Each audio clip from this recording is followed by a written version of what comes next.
Bueno, la charla la voy a poner así prácticamente, así recto, a F5 y sale. Queda muy bonito así, ¿verdad? Os voy a contar unas cuantas cosas y muchas me las dejaré seguro, de cosas relacionadas así con problemas y auténticas desgracias que han ocurrido en astronomía y sobre todo en astronáutica, muchas de ellas. Entonces ha habido de todo, algunas que ni se nos ocurren que han sido realmente problemas astronómicos que nos han afectado y otras que han sido problemas hasta de tipo comercial que nos han acabado afectando.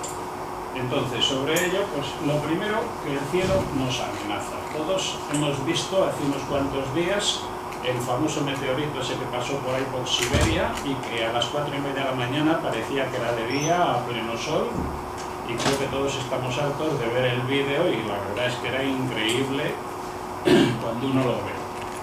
Luego, cosas que han ocurrido y astronautas muertos, que siempre se ha contado, sobre todo porque como el programa espacial ruso era secretísimo, pues ahí valía inventar lo que fuera y unas veces era verdad y otras era mentira. Ya ha habido astronautas muertos de verdad y astronautas muertos falsos.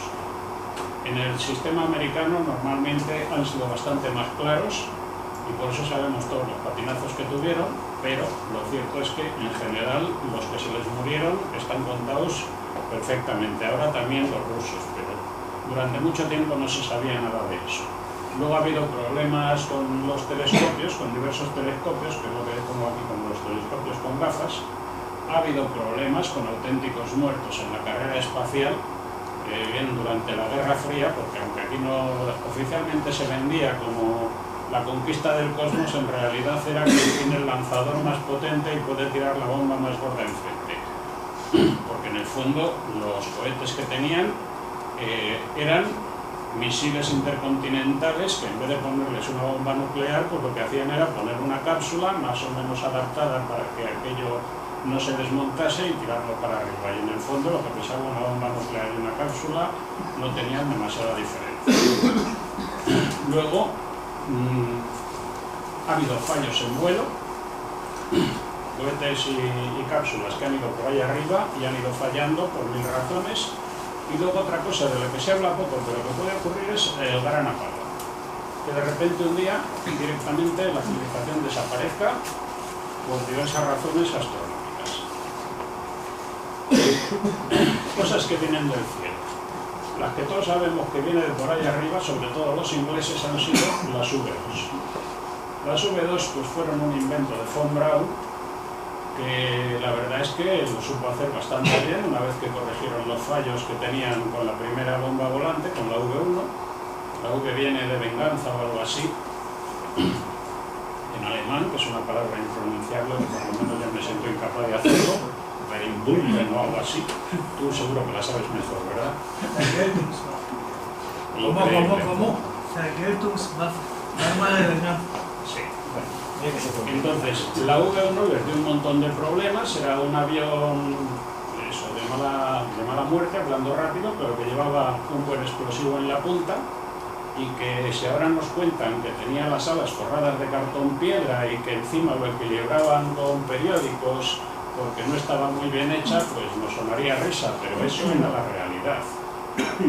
Corrigieron todos los fallos con una mujer piloto, después de haberse matado no sé cuántos, pues Ana no sé cuánto se montó en una cápsula, en una de estas máquinas, tiró para arriba y cuando vio que empezaba a fallar, pues como era muy buen piloto de pruebas, consiguió ver todos los fallos y aterrizar con un cacharro que no tenía ruedas, que también tiene su gracia.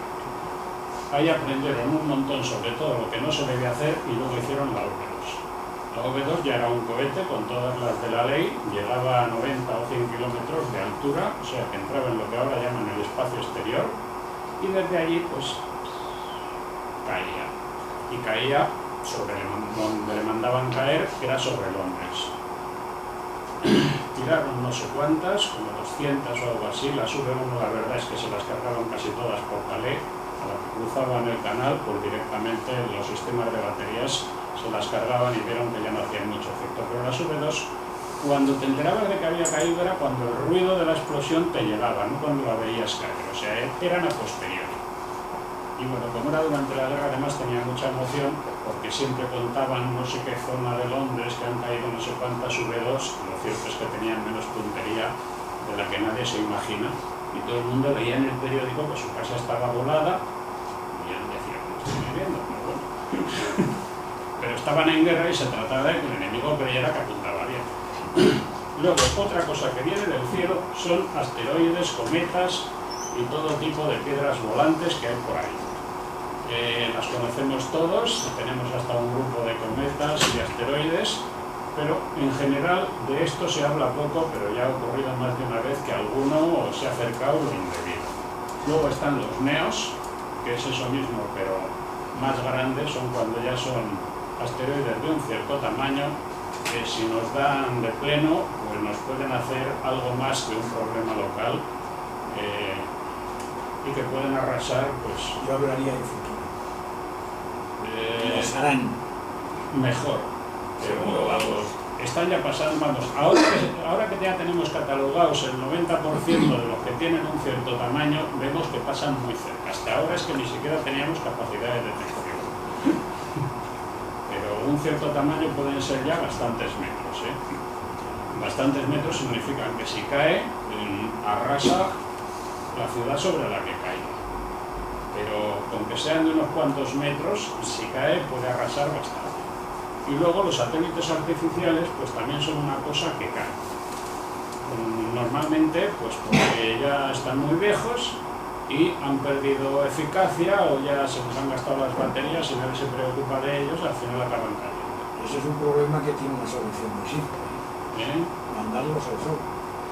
Sí, pero para eso tendrían que tener energía para irse. Pues que se la pongan, coño. Vale, pero los que están ahí arriba ya no vale. Es que están a desmano. El problema de que estén a desmano lo veremos que es un problema bastante interesante. Está mal diseñado, justo. Ya, vale.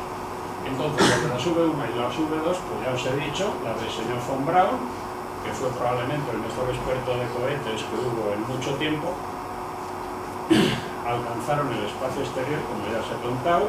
En teoría aterrorizaron Londres, lo cierto es que lo aterrorizaron, y aunque lo intentaron no consiguieron hacer la que decían la bomba definitiva, la V3 o como quieran hacerlo. Parece ser que habían hecho un cohete que lo tenían por allá por unas cuevas en Baviera y que en un ataque de esos semisuicida que hizo la RAF, pues arrasaron la zona y ahí se terminó el problema y nadie pregunta cuántos muertos. De asteroides y cometas, pues bueno, todos hemos visto lluvia de estrellas, conocemos todo esto, y como casos así conocidos, en 1908, pues todos sabemos el incidente de Tunguska, hubo bastante suerte. Si hubiera cambiado un poquito la órbita o se hubiera retrasado 3 horas, pues a lo mejor en vez de caer en mitad de tierra de nadie, en un bosque perdido en Siberia y molestar a los renos, pues podría haber caído en Moscú y haber arrasado la ciudad, y no sabemos si para bien o para mal, dado como se movió luego el tema por aquellos mares. Y hace 65 millones de años pues también hubo otro meteorito que también está en un sitio impronunciable, que es algo así como Chicxulub, en mitad de la nada ahí en el mar Caribe y en la península del Yucatán, y hasta cierto punto tuvimos suerte. Provocó terremotos gigantescos de nivel 13 o no sé cuánto, que vamos, que es mucho más de lo que nos podemos imaginar. El de Japón de hace poco pues sería Calderilla frente a la potencia de ese. Y lo bueno es que como arrasó a los dinosaurios, pues unos animales que no tenían ninguna posibilidad de supervivencia, que eran los pequeños mamíferos que había entonces, pues como tenían sangre caliente, un pequeño detalle, en una congelación gigantesca como la que hay después de cualquier invierno nuclear y cualquier proceso de estos, en la que se congela todo solo de la cantidad de polvo que salta a la atmósfera y opaca el sol, pues lo cierto es que los pequeños mamíferos encontraron la nevera llena, tenían comida de sobra y con el tiempo evolucionaron, y aquí estamos nosotros pretendiendo repetir la jugada a nuestro nivel. Los neos, pues como todos sabemos, son objetos cercanos a la Tierra. Os digo lo mismo que antes, son raros por suerte, porque si fueran frecuentes pues posiblemente la civilización no hubiera llegado a desarrollarse, pero ya ha ocurrido. Por suerte para nosotros, cuando se cargaron a los dinosaurios, pues permitieron que los demás pudieran evolucionar. Lo malo es que es cuestión de tiempo que vuelva a ocurrir, como todo a nivel estadístico. Y por si alguien tenía dudas, hace unos años pues también todos vimos unas fotos preciosas sobre Júpiter donde se ve un agujero en la atmósfera de entre 5 y 10.000 kilómetros, lo cual significa pues que, aunque era un trozo de cometa, pueden hacer bastante daño.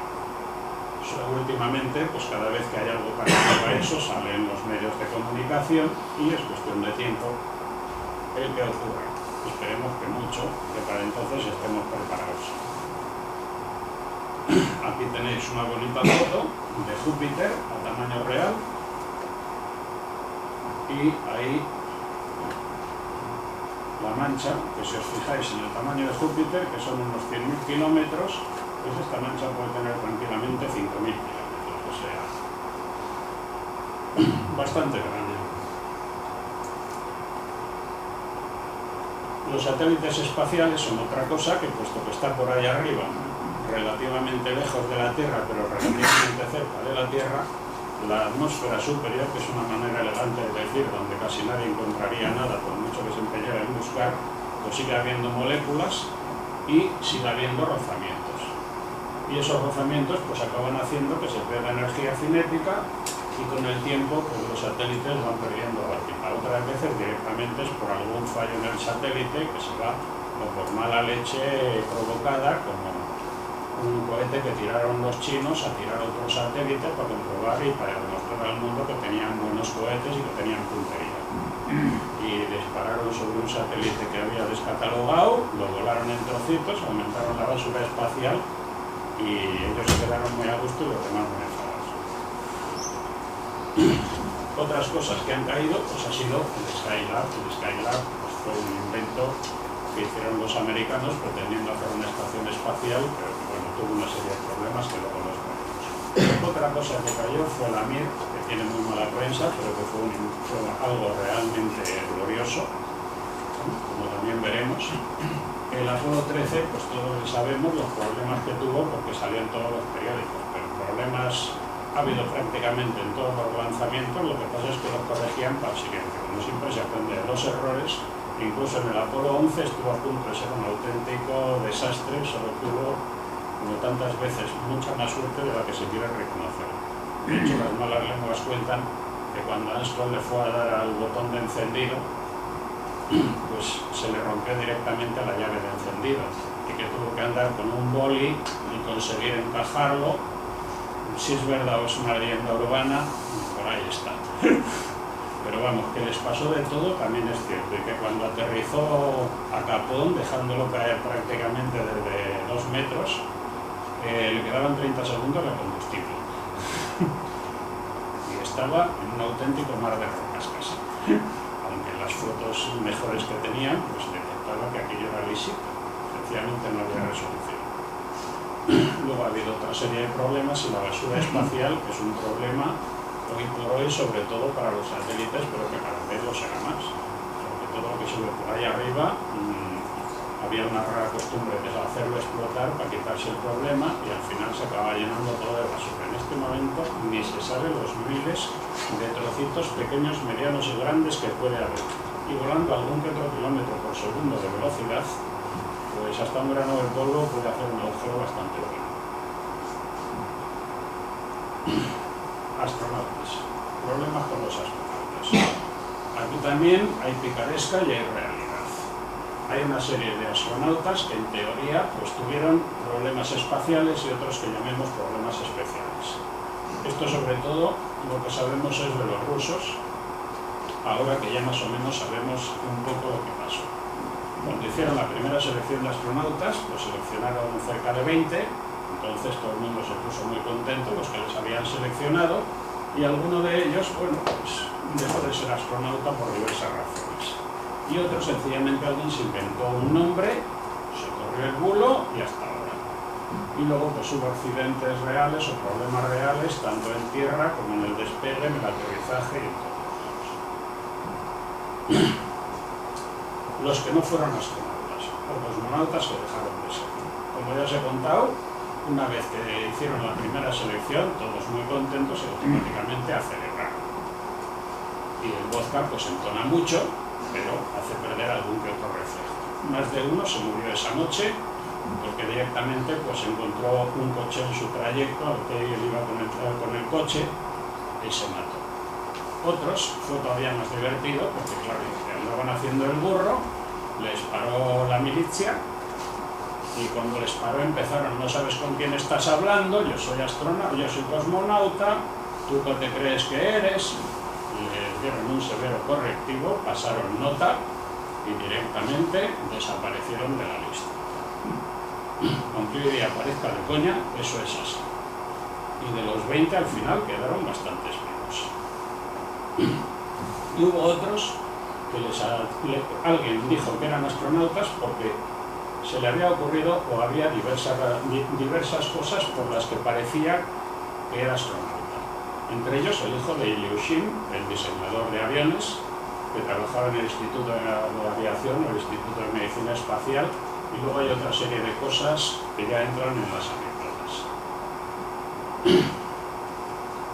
De los que nunca fueron astronautas, muchos eran pilotos del Instituto de Aviación, que o bien estaban haciendo pruebas de los trajes, los metían en un globo, los subían por ahí arriba a ver qué tal resistía, y otros sencillamente eran pilotos reales que iban en aviones reales, pero que como iban pues prácticamente por más arriba de donde había aire respirable, iban con sistemas autónomos, mascarillas, con lo que ahora llamarían un traje de astronauta. Lo mismo que iba Powers cuando le tiraron el U-2 hace un montón de años, que iba totalmente vestido y forrado porque allá arriba no había ni aire ni nada parecido.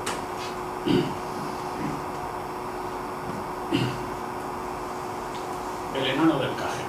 Esta es otra de las leyendas que corrieron por la URSS, curiosamente, no por Occidente, de que el Lunokhod 1, que fue una de las naves que lanzaron los rusos a la Luna, era totalmente automática y estuvo 11 meses de misión por allí haciendo lo que estaba encargado, retransmitiendo datos a la Tierra, pero a alguien se le ocurrió que eso no podía funcionar tan bien dentro de la propia Unión Soviética, que no podían tener una tecnología de robótica tan buena, y que en realidad tenía que haber ahí un enano que lo había metido en esa nave, que tiene unos 4 metros de grande, pero claro, el problema es que es una misión suicida, evidentemente, y que bueno, ¿de dónde sacan comida para 11 meses, por muy enano que sea, y cómo resuelve otros problemas? Porque claro, no solo es comer, también la comida sigue su sistema. Pero bueno, lo cierto es eso. Durante un tiempo hubo gente que se creyó que en realidad no fue un programa totalmente automático. Luego hay otra serie de astronautas inventados a nivel americano, a nivel ruso e incluso a nivel local. Algunos auténticamente de bandereta. Uno es Walter Frisbee. Este fue pues, un señor que se inventaron Lowell y Conrad un día que estaban en una rueda de prensa y empezaron los periodistas a ponerse brutos, ya que si no hay alguno que no conozcamos, y pues me parece que fue Lowell el que dijo sí, Walter Frisbee, y un frisbee pues son los platillos esos que se tiran en la playa. La gente tomó nota, empezó a reproducirlo, llegó a una agencia y todo el mundo Walter Frisbee, y era una auténtica vacilada que les habían hecho a los periodistas. Otro es el Gorachov, que además tiene un nombre muy ruso y que no era más que uno de tantos ingenieros del Instituto de Medicina Espacial que trabajaba por allí, y en algún momento pues a alguien se le ocurrió que era astronauta. El caso de Iván Istoznikov pues es un caso local totalmente, una exposición de Telefónica, le encargan a un periodista catalán que haga la exposición, el periodista empieza a poner sus cosas y de paso mete un mocillo, traduce su nombre al ruso y Juan von Kuberta se acaba llamando Iván Istoznikov. Todo el mundo se lo traga y ahí está. Y luego ya lo de Porfirio Yemenov, esto ya es el no va más. Porque este señor, el Apolo 11, ya os he dicho que tuvo una serie de problemas allí en la Luna, y entonces se empezó a correr el bulo de que en realidad los rusos habían llegado antes, porque aunque ahora no todos sabemos la historia y sabemos que llegaron los americanos y que los rusos nunca podían haber llegado, lo cierto es que durante demasiado tiempo los rusos siempre lo hacían bien, porque lo que fallaban se lo fallaban, y los americanos eran los que, como todo lo hacían con la tele delante, pues lo hacían mal.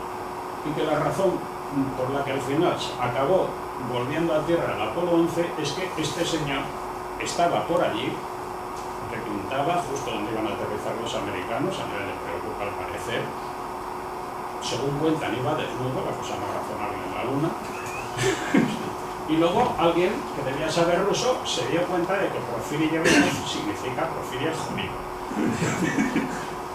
O sea, fue una vacilada absurda.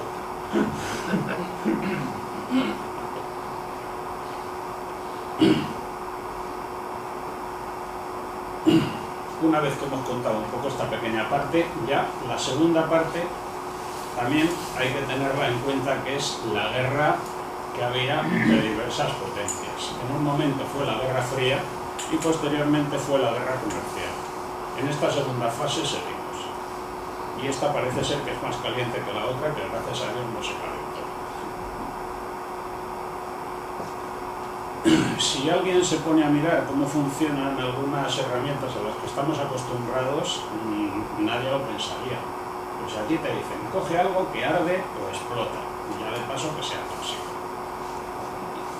Los combustibles tienen la mala costumbre de tener estas propiedades, y la hidracina ni os cuento. Lógicamente hay que encenderlos si queremos que tenga energía. Entonces, bueno, enciéndase. Si a ti te dicen que este es el funcionamiento de algo, lo primero que dice es un momento. Bueno, pues así funcionan los coches, así funcionan los cohetes, así funcionan demasiadas herramientas que manejamos habitualmente, siempre que estén bajo control. Y luego, si ya te dicen que no está muy seguro, pero vamos a probar, que era como se hacía, la tecnología se estaba desarrollando, a la que iban tirando para arriba cohetes, y luego, si andas con problemas de presupuesto y con prisas porque el otro resulta que va a hacer no sé qué y yo tengo que ir antes, pues ya desde luego la probabilidad de que esto salga bien empezamos a considerarla bastante baja, ¿verdad? Bueno, pues así es como empezó todo el tema de la astronáutica. En la Guerra Fría pues hubo unos cuantos desastres con muertos, no muchos, pero los hubo, y luego hubo bastantes incidentes, o como queramos llamarlos, resueltos, pero con un buen susto para el que estuvo en ellos. Los desastres, pues ha habido muertos en entrenamiento, muertos en despegue, fallos en vuelo, fallos en aterrizaje. También en cualquiera de las fases hemos tenido problemas, o han tenido lo que les ha tocado. En entrenamiento tenemos dos casos que son prácticamente gemelos. Por el lado ruso, Valentín Bodarenko, y por el lado americano, pues el Apolo 1, que nunca iba a ser ni siquiera una misión, puesto que era un entrenamiento, solo que después de muerto, por lo menos, les concedieron el grado de misión como un homenaje póstumo. Y en ambos casos vemos que la razón es la misma. El sistema estaba lleno de material inflamable, oxígeno puro para darle más emoción, y el sistema era difícil de abrir cuando había un problema. Las razones, hoy todos sabemos la solución y todos somos muy listos. En su momento seguro que les pareció de lo más razonable hacerlo así. Aquí tenemos al Valentín Bodarenko, ahí preparado. Esto es un modelo de la cápsula, como veis, lo metían ahí por el agujero, tapaban y para arriba. Y este es el sistema de entrenamiento. Entonces, bueno, de buen hierro de la URSS. Y el sistema era, lo metían ahí, ponían la cápsula o este simulador de la cápsula en condiciones como las que iba a estar, o sea, a baja presión, y le ponían a hacer todas las pruebas que fueran necesarias y todos los experimentos médicos que querían hacerle. Pero hubo algunos problemas. ¿El problema cuál fue? Hizo un entrenamiento perfecto, todo perfecto. Ahí adentro había poca presión, con lo cual pues uno se enfría más rápidamente. Posiblemente para tener calefacción pues le habían puesto su pequeño hornillo eléctrico, que es una cosa más razonable, y después de terminar pues se quitó todos los sensores que le habían puesto, se limpió con alcohol, tiró alegremente a la papelera el algodón y falló. Cayó en el hornillo, aquello se puso a arder, El triste resultado es que todo se inflamó por dentro, tardaron media hora en sacarle porque eso en el fondo era una campana de descompresión, solo que en este caso al revés, a baja presión en vez de alta presión, se abrían de golpe directamente, le estallaban los pulmones y entonces tardaron media hora en sacarlo. Lo sacaron hecho una pena, en resumen. Le metieron morfina por la única vena que pudieron encontrar hasta que cegarlo y murió en el hospital a las pocas horas. Y Gleason, White y Chaffee, que son el Apolo 1, pues ahí están delante de la torre, se subieron arriba, era ya esperábamos una prueba de integración de sistemas totalmente en la cápsula, donde iban a ir cuando les tocase, y entraron adentro, estuvieron haciendo todas las cositas, por supuesto cerrado, como tiene que ser en situación de realidad, y en algún momento empezaron a notar que aquello olía mal, empezaron a notar que había cosas ardiendo, y 17 segundos después lo vieron, dejaron de gritar o dejaron de gritar. Esto es lo que quedó de la cápsula después. Como resultado de esto, pararon todo, por lo menos la parte de cápsulas, rehicieron todo con material ininflamable, cambiaron todo el sistema de múltiples voltajes que había, porque la manera de hacer las cosas era que cada uno hacía una cosa, había 1000 empresas trabajando en esto, y unas funcionaban a 24 voltios, otras funcionaban a 12 voltios, otras funcionaban a 35 voltios, cada una funcionaba como quería, y unos tenían un plástico, otros tenían otros, y el detalle de ininflamable no se les había ocurrido. Y ya hemos visto que en los dos casos el problema de inflamable ha sido fundamental. Si no hubiera sido inflamable el material, pues a lo mejor había habido igual de muertos, pero el problema no habría sido tan aparatoso.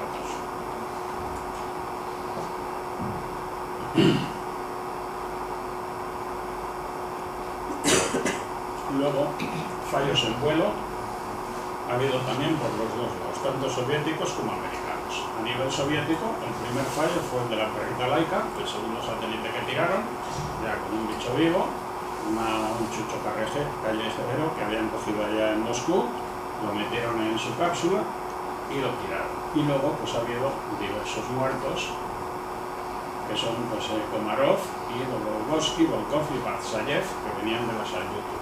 Y luego hubo 2 sustos, que significa que salió bien, solo fue susto.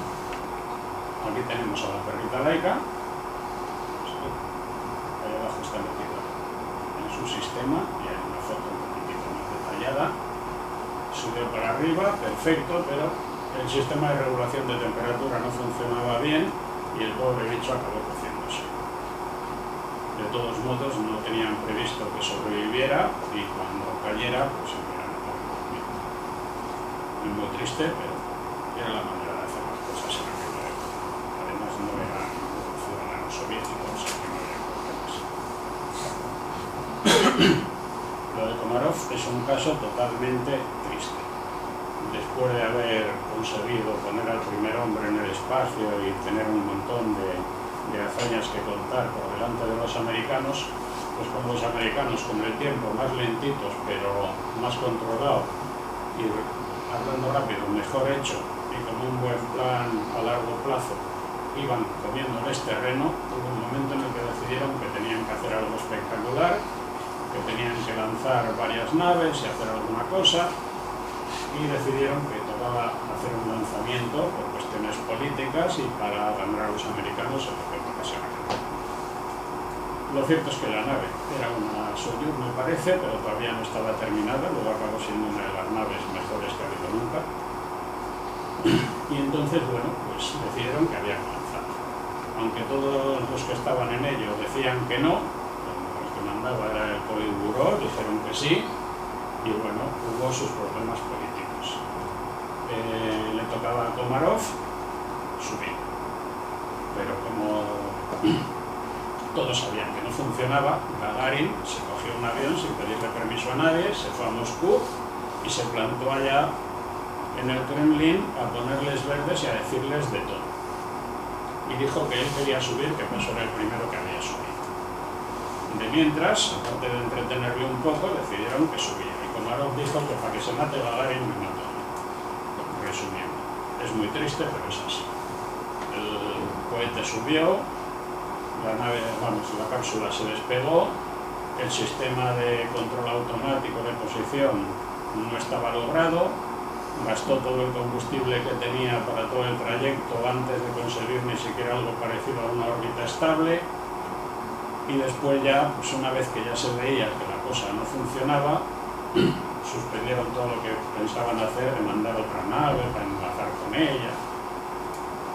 Y ya el no va más fue que podían haber aterrizado la nave, en teoría, pero en China, no tenía que caer fuera de la URSS, por favor, otra vuelta más, ya se sabía que aquello no tenía arreglo, por lo menos tuvieron el detalle de dejarle a la mujer que hablara con él antes de que se muriese.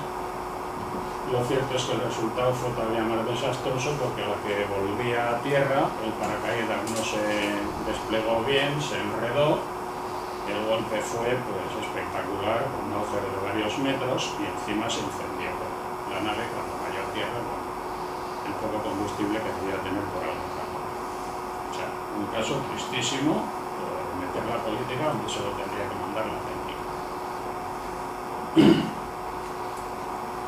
Estos tres señores, Volkov, Pachayev y Kotlovsky, venían de la Salyut 1, que fue la primera estación espacial que hubo nunca.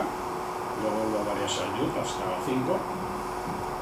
Pero aquí el problema era otro, que ahora se sabe, pero que entonces no se sabía. Que era que los rusos iban sin traje espacial. Este error veremos que no es exclusivo. Los rusos durante mucho tiempo, para poder meter más gente, iban sin traje espacial, porque se ponía el traje espacial no entraban tres. Y entonces, después de haber conseguido poner la estación en funcionamiento, con algunos problemas, lo cierto es que cuando volvían a tierra ya, cuando llegaron se los encontraron muertecitos.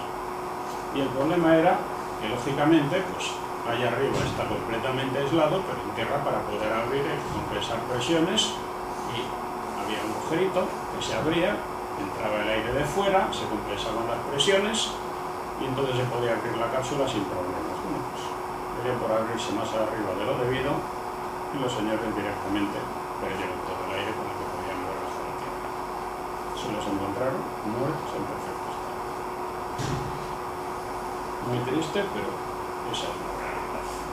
Después de un vuelo exitoso, muertos. No es el único caso que todos sabemos. Y es que el orificio, en vez de estar a mano, con poner el dedo, bueno, pues te molesta, pero lo podrías haber tapado, estaba justo detrás de los asientos, con sus buenas protecciones, para que tú no te puedas matar. O sea, no había manera de arreglarlo.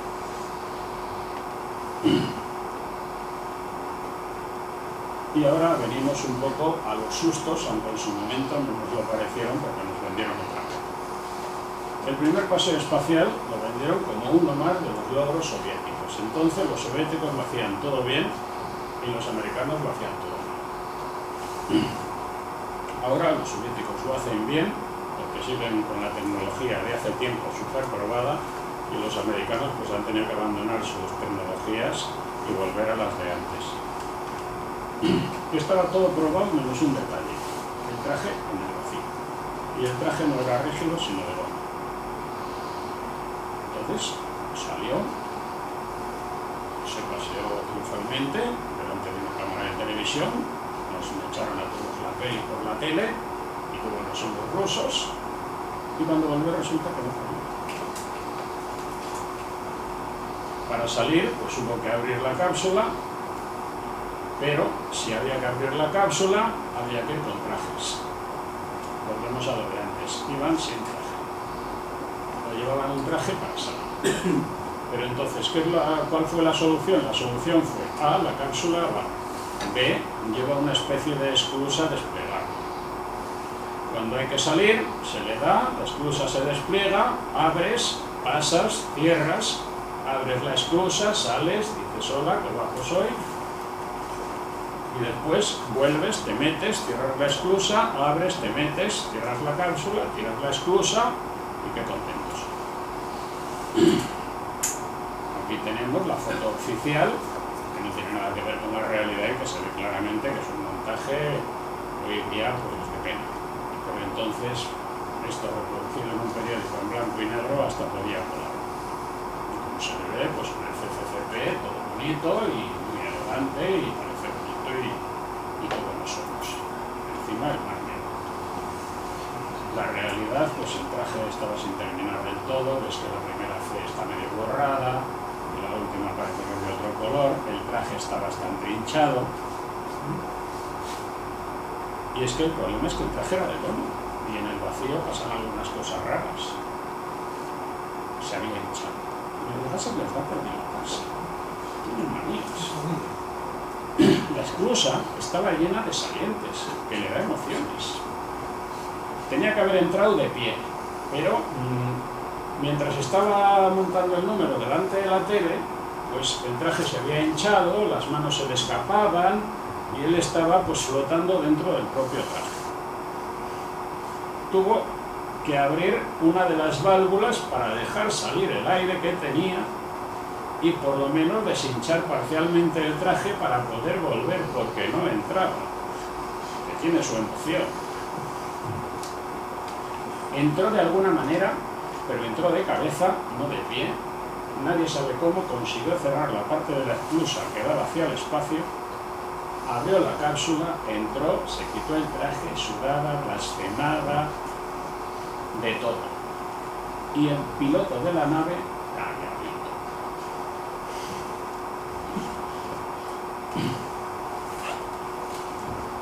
Pero ahí no queda la emoción. La emoción viene después. Claro, como esto había durado bastante más de lo programado, pues no aterrizaron donde les tocaba. Cayeron en los Urales, en plena noche. Por alguna razón consiguieron caer sin que les pasara de todo ni que pegaran con unos árboles indebidos. Había nieve, no se sabe cuántos grados bajo cero y aún se oían lobos, que es una cosa que suele haber por los bosques, sobre todo en las zonas poco habitadas. Los helicópteros que estaban por allá atentos, pues consiguieron localizarles, pero no había ningún claro donde poder aterrizar. Tuvieron que volver a origen, mandar gente por tierra. La gente que llegó por tierra se dedicó a arrasar bosque por la zona para que aterrizara un helicóptero y aterrizó el helicóptero. Entonces ya, una vez que habían llegado, ya montaron una tienda como Dios manda y con mejores condiciones y ya, pues, por lo menos pasaron una noche un poco mejor. Pero la primera noche fue de miedo, helados y sin saber lo que iba a pasar. Porque claro, supongo que oír a los lobos le da bastante emoción, aparte de pensar que te vas a quedar congelado y todo eso. La segunda noche, bueno, pues ya habían llegado los equipos, ya tenían una tienda de campaña y bueno, había que cuidarles, que para eso eran héroes. Entonces el personal que había llegado allí, el ejército, pues se encargó de que estuvieran un poco mejor. Cuando por fin aterrizaron los helicópteros, los sacaron de allá, se los llevaron a una ciudad más decente, desde allá en un avión para Moscú y a pasear como héroes del trabajo socialista. Pero no era la versión que nos habían vendido oficialmente. Era completamente distinta de la que nosotros nos creíamos en su momento. Los americanos también tienen su buena colección de fallos y de problemas. Entonces siempre se decía eso, los rusos siempre lo hacen todo bien y nosotros siempre la... Y la verdad es que al principio parecía que era verdad.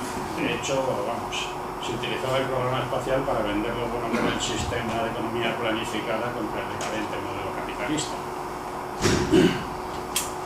Como por otra parte era un tema en el que los americanos pues no tenían demasiada práctica y los que tenían práctica y estaban con ellos estaban en proceso de desnazificación, pues lo cierto es que al principio le dieron el encargo a la Marina. La Marina hizo su invento y además como quería tener misiles para lanzarlos desde submarinos, pues si había una guerra, pues hasta parecía una buena idea. El problema fue que cuando lo lanzaron, por supuesto, con un montón de cámaras viendo lo que era, y todavía me acuerdo del nodo allá en blanco y negro diciendo nuestra respuesta es muy bien.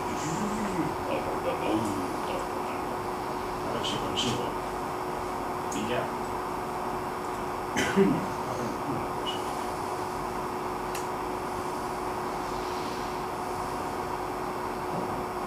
Me temo que no voy a conseguir este. Si tecleáis por ahí Vanguard 1, os encontráis el bonito lanzamiento del Vanguard 1, que es eso, es un cohete en lo que entonces era una base ultramoderna y nos parecería casi de feria del pueblo. Pero lo cierto es que el cohete hizo un intento de subir, cayó, explotó, arrasó la base y el siguiente intento hubo que hacerlo sobre una base nueva. En vista del fallo que habían tenido con la Marina, dijeron, bueno, la siguiente vez queremos por lo menos que funcione. Necesitamos un modelo probado. Y entonces, bueno, tenían un modelo probado. De hecho, tenían como 100 o 200 modelos probados que se había llevado von Braun, a la que abandonó Peenemünde con todo su grupo de científicos que se quisieron ir con él, y con un montón de camiones donde se llevaron en piezas todo lo que todavía no habían lanzado. El Explorer 1, que era como llamaron al invento, pues era una V2 modificada y era un modelo que se sabía que funcionaba muy bien. Después tenían muchas pruebas. Para hacer otra cosa y no solo tirar el cohete, pues trataron de hacer un proyecto científico que se vendía mejor, que tenemos también un cohete para tirar bombas. Y entonces pues pusieron un satélite que lo desarrolló Van Allen y que detectó los cinturones de radiación, que son desde entonces los cinturones de Van Allen. Si el Sputnik 1 hubiera funcionado la parte científica, pues ahora se llamaría Panalovsky o algo así, porque teóricamente también pensaban detectar si había por ahí radiaciones, pero la parte del Sputnik 1 no funcionó y entonces pues perdieron el honor científico. Y bueno, pues como ya habían hecho algo que los rusos no habían hecho, pues quedaron profesores.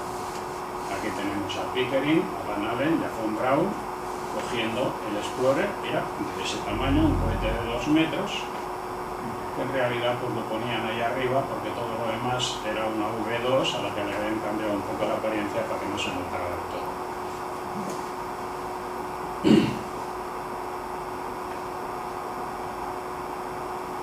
Luego, problemas a nivel americano que acabaron en un susto en vez de en un logro maravilloso. El Mercury Redstone 4 pues fue uno de los primeros que lanzaron. Entonces fue Grison el que le tocó ir en esa cápsula y fue para arriba, hizo todo lo que debía, amerizó. Los americanos todavía o bien no tenían conseguido el bajar a tierra como los rusos, o bien lo de darse un golpe a la caída pues tampoco les parecía buena idea, y el mar pues parecía más blandito en origen y todo lo hacían sobre el agua. Así de paso pues justificaban tener los océanos llenos de navíos que siempre podían vender que hacían algo más que patrullar. Lo cierto es que no se sabe por qué, cuando fue el helicóptero de rescate a por él, la cápsula estaba ya abierta, Grayson estaba en el agua nadando y con cara de mal humor, y la cápsula se estaba llenando de agua. Si se abrió sola, como jura Grayson, y probablemente sea verdad, o le dio miedo de que se hundiera y la activó él, no está nada claro. El helicóptero primero trató de recuperar la cápsula, pero pesaba demasiado y no pudo hacerlo. Al final la tuvieron que soltar. Y el Grayson, la verdad es que era muy buen astronauta, aunque acabó muriendo en el Apolo 1, pero era sobre todo muy crítico con las chapuzas que en aquella época se hacían por cuestiones políticas. Le echaron fama de gafe y ni siquiera le llevaron de paseo por Nueva York como los héroes, que cada vez que subían para arriba pues los paseaban por allá por la Quinta Avenida y machacaban un montón de vías telefónicas para que quedara bonito los confines. Él jura y perjuraba que él no había tocado aquello y que se había abierto solo. pues pudo ser un cortocircuito de los 1000 que puede haber y justificaba la razón que todos los astronautas, cuando le daban a abrir la cápsula, como parece que no estaba precisamente blando, acababan con un moratón en la mano y él tenía las manos sin ninguna marca.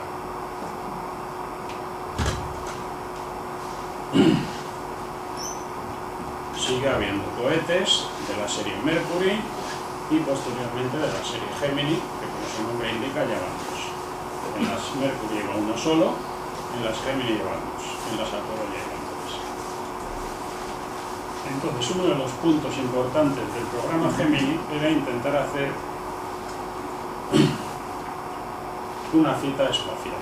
Para ello consistía en lanzar dos equipos, conseguir acercar el uno al otro y hacer algún tipo de movilidad con los dos equipos juntos, puesto que en el fondo era lo que había que acabar haciendo para ir a la Luna. Para ello, pues lanzaron el Gemini 8 con Armstrong y Scott, y por otro lado lanzaron un cohete con un cohetito en la punta que era el Agena, un cohetito con un rastro de 5 metros, que tenía preparada la parte delantera para encajar perfectamente en el morro de la Gemini y poder hacer una serie de maniobras conjuntas con ella. Lo cierto es que se acoplaron, y fue acoplarse, o sea, un control absoluto de los astronautas, acercarse hasta la Agena, empalmar perfectamente, hacer una cita correcta, y en el momento que se acoplaron, por alguna extraña razón que no está nada clara y que no se sabe, lo cierto es que aquello empezó a moverse de modo errático, se activó el cohete sin previo aviso, además en una posición que no era la correcta, empezaron a perder altura, empezó todo el sistema a dar vueltas indebidamente, con lo cual pues la pinta que tenía es que iba a acabar muy mal. Cuentan que la sangre fría de Armstrong consiguió de algún modo desacoplarse y aunque ya habían perdido bastante altura, abortaron la misión y consiguieron hacer lo que no se había ensayado nunca, que era una reentrada de emergencia. Todo eso sobre la marcha. Cuando los recogieron todavía estaban mareados, con náuseas, vomitando, pero vivos, es de lo que se trataba. Lo cierto es que cuentan que la sangre fría que tuvo en este caso fue lo que acabó decidiendo a la NASA a ponerle en el Apolo 11. Porque en una situación en la que a cualquiera le hubiera dado el canguelo, él mantuvo la sangre fría y tomó las decisiones correctas. Vamos a cambiar de tema. El Apolo 11 ya os he contado lo que juran que pasó en él. Si es verdad, es una de tantas leyendas urbanas, pues no lo sabemos. Pero el que todos sabemos que falló por todos los lados fue el Apolo 13. Lo que tenía que haber sido ya un vuelo de manual, y la verdad es que a nadie le interesaba. Las cadenas ni siquiera retransmitieron el lanzamiento porque ya había ido el 11, habían llegado, habían vuelto, qué contentos, había ido el 12, lo habían vuelto a hacer, habían llegado, habían vuelto, qué contentos. En el Apolo 13 las televisiones ni siquiera lo quisieron retransmitir, lo cual pues a las mujeres de los astronautas les molestó mucho porque perdieron su campito. Y todo fue bien, pero todo fue bien. Al principio fue todo perfecto y luego de repente, en un momento, todo fue mal. Hubo una cosa importante y es que consiguieron, y ahí hay que descubrirse ante muchas sangres frías y muchos razonamientos correctos en situaciones de estrés, consiguieron volver sanos y salvos. Esta misión, pues todo el mundo decía que con el tiempo y en su momento también por diversas cabalísticas, que estaba maldita. Era el Apolo 13, el número 13 gusta mucho. Lo tiraban, el 11 del 4 del 70, si sumamos esto da 13, salió a las 13:13, era el Apolo 13, tenía todos los 13 del mundo. Entonces, bueno, cuando uno quiere creer mentiras, por lo menos sé si son verdad o no. Pero ya también era una misión rara, porque iba a ser la 14, pero por una serie de razones cambiaron el orden de las misiones.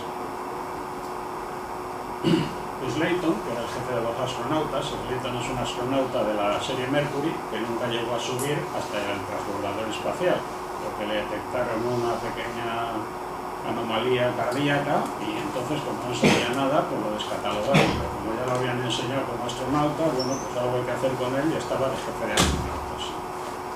Él tampoco había decidido que esta era la tripulación original. Lo cierto es que la tripulación final acabaron siendo Lowell, Mattingly y Hayes.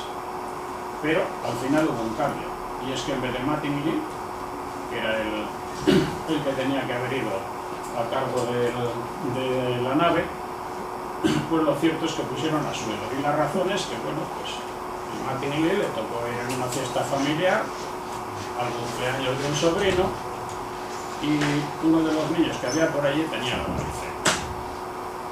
Él no había pasado la varicela, hicieron cábalas, hicieron cuentas y dijeron, pues te va a tocar justo en la luna. La varicela es una enfermedad que en general se pasa de niños y no tiene mayor importancia que rascarse un poco y pasar unos cuantos días de picares. Ahora vienen adultos, puede dar una serie de neumonías y una serie de problemas bastante serios. Y en la luna la verdad es que hay pocos hospitales bien preparados. Y esa pues fue una de las razones por las que le cambiaron y le pusieron a Schroeder, que iba a estar en otra misión, y lo metieron a todo correr, le hicieron un entrenamiento a todo correr, y bueno, pues la verdad es que lo hizo bastante bien. Todo fue bien en apariencia, salieron por la Tierra, siguieron para allá, se pasaron 3 días prácticamente aburridos y de manual, porque una vez que sales, pues hasta que no llegas no hay nada que hacer, y hay mucho tiempo de mientras de viaje, aunque vayas a unos kilómetros por segundo. Los únicos cambios raros que hubo en toda la misión, en todos los procesos, dicen que había algún problema, es que en la segunda fase no encendió el motor central. Como en el central, lo que hicieron fue mantener los otros más que fue encendido, no hubo que desconectar ninguno para equilibrar ni nada de eso. Y todo fue rutinario hasta el tercer día. Y aunque era la primera vez que iban a hacer una retransmisión de televisión en color, ya os he dicho que a nadie le importaba y pasaban olímpicamente las cadenas de televisión, incluso hacían chistes con el nuevo cohete que tiraron. Entonces, en un momento, recibieron aquello de Houston, hemos tenido un problema. Porque claro, cuando oyeron el pum, cuando llamaron no dijeron tenemos. El problema ya lo habían tenido y ya aquello había pasado. Y de repente todo lo que iba perfecto y de manual se fue todo al garete. Y todo fue mal de golpe. En tierra pues se pusieron todos muy nerviosos, pero Jim Kranz dijo lo de nunca hemos perdido una misión, no estoy dispuesto a perderla y hay que encontrar la solución como sea. Este Jim Kranz era el encargado de la sala y era el que se encargaba de todas las misiones una vez que salían. Lo mismo que George Lowe, era el administrador general que se encargó de toda la parte técnica y que a raíz del incidente del Apolo 1 consiguió reescribir todo lo que había que reescribir y rehacer todo lo que había que rehacer para que todo fuera incombustible y que fuera seguro de verdad. Pero entre miles de detalles, pues algunos se escapan. El resumen de toda esta misión es que fue un fracaso triunfal, porque si no habían conseguido llegar a la Luna, pues en teoría esa misión era un fracaso, pero lo cierto es que el hecho de volver a Tierra, cosa por la que en origen nadie apostaba, pues fue algo a tener muy en cuenta. Y la ventaja es que no tuvieron que estar 40 días metidos ahí en un contenedor, como todos los demás, con la vana ilusión de que lo mismo había bacterias en la Luna y podían contagiarnos de microbios extraterrestres. Cosa que entonces se hacía, y de esto creo que ya lo abandonaron. El tercer día, pues entre las 1000 cosas que le decían de tierra, le dijeron remueve los tanques de combustible. Pues el que estaba de guardia, pues le removió los tanques de combustible y en aquel momento oyeron el pum y lo siguiente era el panel de mandos parece un árbol de Navidad, todo eran lucecitas que se encendían y se apagaban. Empezaron a mirar lo que fallaba, perdían oxígeno, perdían energía, perdían potencia. Lo único que no iba a menos era el anhídrido carbónico, que es un tóxico. Es lo que respiramos cuando respiramos y lo echamos pues, porque nos molesta. Y eso era lo único que no bajaba, todo lo demás estaba cayendo a cero. En tierra se empezaron a replantear lo que había que hacer con aquello y todo esto en vivo y en directo. Y bueno, pues prioridades. Primero, tenemos que traerlos vivos, no se los veía nada. La misión, pues bueno, ya veremos si se puede hacer algo. Tampoco se creía nadie, vamos. Rápidamente descartaron la misión y se concentraron en la importante que es traerlos. Entonces, problema, si no tenemos energía, ¿qué es lo que hacemos y cómo lo hacemos? Siguiente problema, necesitamos la nave que nos ha explotado, o parte de la nave que nos ha explotado, la cápsula, para volver a Tierra, porque es la única que tenía las rosetas de protección térmica y podía volver a Tierra. Necesitaban la cápsula, que estaba pegada al resto del módulo, que era el que había hecho. Pero el problema es que, claro, no es fiable ese sistema. Entonces hay que buscar una alternativa de salvación. La alternativa de salvación, pues si esta no nos funciona, menos mal que tenemos otra en la que pensábamos bajar a la Luna. Tenemos que irnos a aquella. Y bueno, si nos tenemos que ir allí, pues nos tenemos que ir los tres. En origen estaba pensada para dos. Tenemos que llevarnos todo lo que podamos. Y bueno, pues ya veremos lo que hay que hacer. Gastar lo mínimo, puesto que estaba pensado para bajar unas horas a la Luna y subir y olvidarnos de ella, así que nada está seguro. Lo bueno es que estaban muy bien entrenados y lo hicieron todo a la primera. Eso significa, estamos en la cápsula Apolo, tenemos un sistema de coordenadas que va para allí.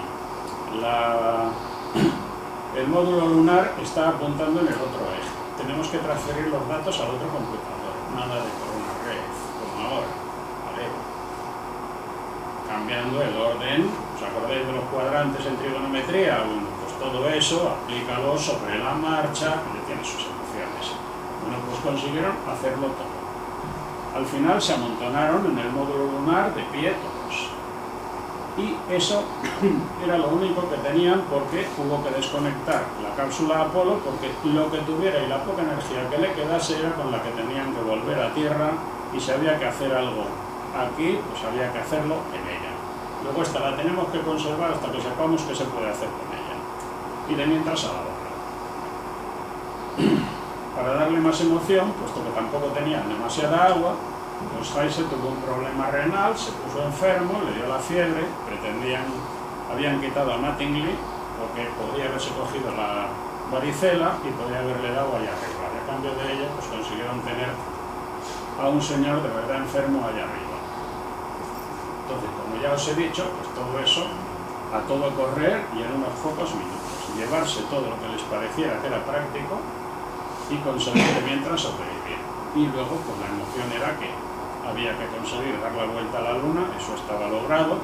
Cuando tiraban los cohetes, los tiraban, daban la vuelta a la Luna, y si no se hacía nada, en teoría volvían a Tierra, porque era un 8 perfecto por las leyes de la mecánica celeste. Entonces lo normal era justo al revés. Justo cuando estaban al otro lado de la Luna, había que parar para que la Luna lo captara con su gravedad y poder alunizar. Aquí no, aquí sencillamente dejaron que el sistema funcionara. Y creemos que encontraremos cómo traerlos aquí. Pero tuvo más soluciones. A la que venían para Tierra, notaron que se desviaban de la trayectoria. Bueno, ¿y esto por qué? Tenían hecho todos los cálculos perfectos. ¿Por qué nos desviamos? Hasta que a alguien se le ocurrió que les faltaban pues como 30 o 50 kilos. Y es que habían pensado en coger rocas en la Luna, subirlos, y habían incorporado ese peso en el trayecto de vuelta. Dado que no habían alunizado, pues tampoco tenían rocas. Con lo cual hubo que hacer ajustes de trayectoria. Pero ajustes de trayectoria no con la nave Apolo, que era la que tenían bien pensada, con un computador enorme, 32K, no gigas ni megas, entonces era enorme. Sino en una que era todavía más limitada. Y que además, pues, a alguien se le había ocurrido poner un sextante. Por alguna extraña razón, alguien había puesto un sextante en una de las ventanas, y con eso se dedicaron a buscar un punto de referencia y corregir la trayectoria. El punto de referencia al final acabó siendo la Tierra, que estaba bastante a mano y que era más fiable que otras cosas. Y además estaba donde debían ir. Bueno, pues consiguieron rehacerlo todo.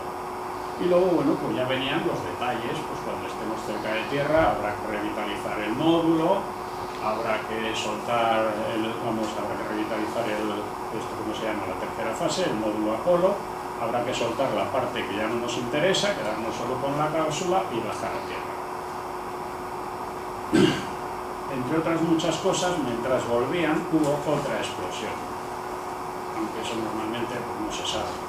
Y es que uno de los 1000 sistemas que llevaba el módulo pues, era un sistema con helio que iba aumentando de presión poco a poco pues, para no sé qué subsistema que le daban energía así. Y como no lo tenían en la Luna, sino que era donde venían, pues hizo pum y también se pusieron muy emocionados. Claro. Pero bueno, alguien dijo, no, eso es el módulo del helio y no pasa nada. Otra vez a relajarse. Están ya cerca, toca encender otra vez todo y a ver si funciona, que ese es el problema. Si ya habían tenido problemas en sus momentos, bueno, pues ahora tenemos el problema de que el módulo estaba totalmente congelado. El agua estaba por allí totalmente por toda la cápsula y puede que estuviera también por algún que otro contacto eléctrico. Si es que no estaba realmente bien aislado y todas las medidas que habían hecho pues no habían funcionado, había habido algún fallo más aparte de la explosión famosa de lo que todo el mundo habla. Lo cierto es que funcionó bien. Ahora bien, otro problema. Si la energía no es fiable, pero necesitamos la cápsula en perfecto estado, ¿cuánta energía realmente necesitamos? Bueno, pues en tierra, Mattingly, al fin y al cabo se conocía a su cápsula como nadie, pues fue la mejor baza que tuvieron. Se metió en el simulador y estuvieron jugando y haciendo 1000 pruebas de en qué orden vamos a ir encendiendo las cosas para que no haya problemas. Porque eso, cuando vienes de la Luna con tranquilidad, pues te puedes pegar horas cogiendo un manual así de gordo y una, pum, pum, pum, otra, pum, pum, pum. Perfecto.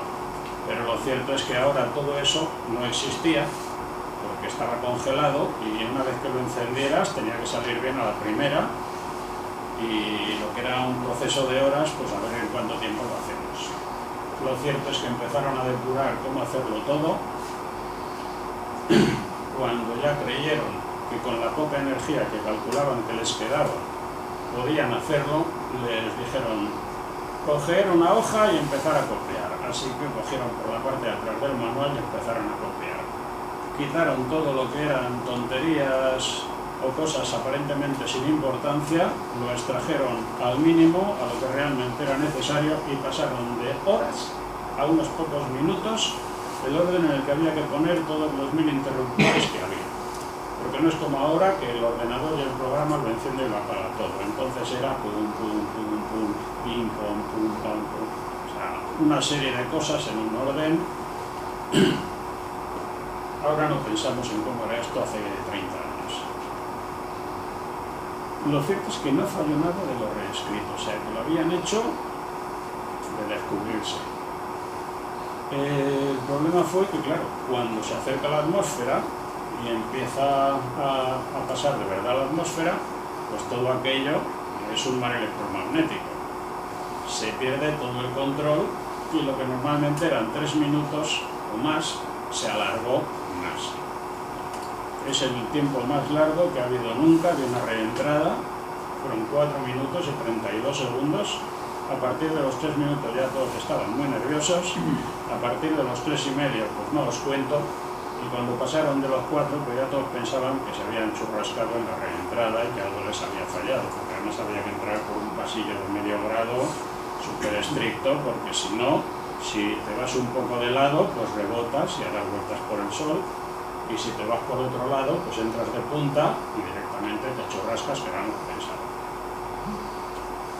La verdad es que aterrizaron a 6 millas del portaaviones, también esto posiblemente fue lo más cerca que se ha aterrizado nunca del barco de recogida, y aunque tenían que haber tocado el himno nacional, pues la banda del portaaviones tocó Acuario, que era como se llamaba el módulo lunar, lo cual también es otra cosa curiosa, porque es la única expedición que en teoría iba a ir no a un mar, sino a los montes de Framauro, se llamaba Acuario, que es de agua, y bueno, pues en aquel momento estaba todo el movimiento hippie, tocaron Acuario, que era lo que se llevaba ahí como homenaje al módulo.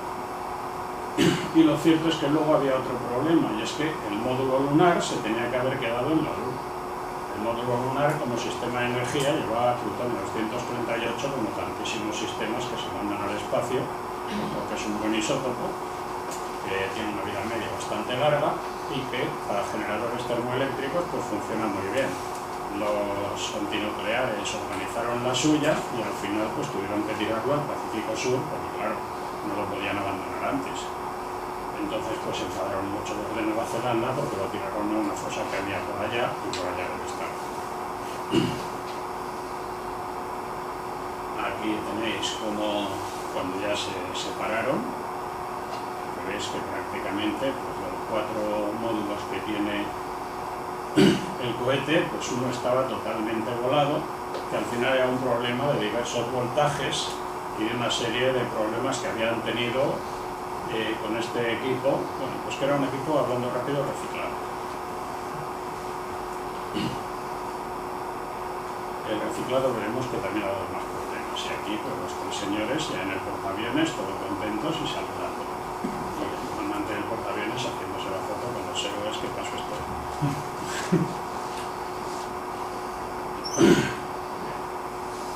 Cambiemos un poco de tema. Curiosamente, los telescopios más famosos, todos han tenido problemas. El Hale tuvo problemas, el telescopio ruso, el BTA-6000, el Kerenchuskaya, tuvo 1000 problemas, y el Hubble todos sabemos que también tuvo problemas. Unos se han resuelto y otros no. Y la verdad es que el tenerlo más moderno no garantiza que sea lo mejor. Puede ser muy moderno y ser peor que el antiguo, o sencillamente puede ser que no has querido lo bueno por las razones que sean. Y por eso os digo que a veces la política, las reacciones personales, como en tantas cosas, lo acaban estropeando. Y a veces pequeños detalles que casi no se fija uno. En 1,000. El Hale. El Hale fue el mayor telescopio del mundo durante muchos años. 200 pulgadas, 5,04 metros. Tenían que haberlo inaugurado en la década de los 30 a finales, pero lo cierto es que hubo varios problemas. Se inauguró mucho más tarde. ¿Por qué? Le habían encargado el vídeo a Saint-Gobain, un fabricante francés de vídeo que había hecho bastantes telescopios y que era de muy buena calidad, pero lo cierto es que en algún momento pues, los que le mandaron pues, versiones más pequeñas, pues resultó que tenían burbujas, no le gustaban al que había encargado el telescopio, para adelante, para atrás. Al final decidieron que se lo encargaban a Pyrex y con vídeo de Pyrex pues lo hicieron. Fue el mejor telescopio parabólico del mundo. Pero en esa época, Richter y Chrétien ya habían desarrollado su sistema, el Richter y Chrétien, y habían demostrado que un telescopio hiperbólico junto con uno elíptico daban mejor cognición y ajustaban mejor los problemas, los trayectos ópticos, y que era más fiable. Richter y Hale, lo cierto es que eran amigos, pero en algún momento se pelearon. Entonces, solo por no reconocer que el otro había hecho un buen diseño, lo hicieron para lo. La verdad es que es una pequeña maravilla, son 500 toneladas que se mueven como la seda, con un motor que no movería en una bici. Y es una maravilla y no están mucho los soviéticos, pese a todos los problemas que ahora sabemos que tienen.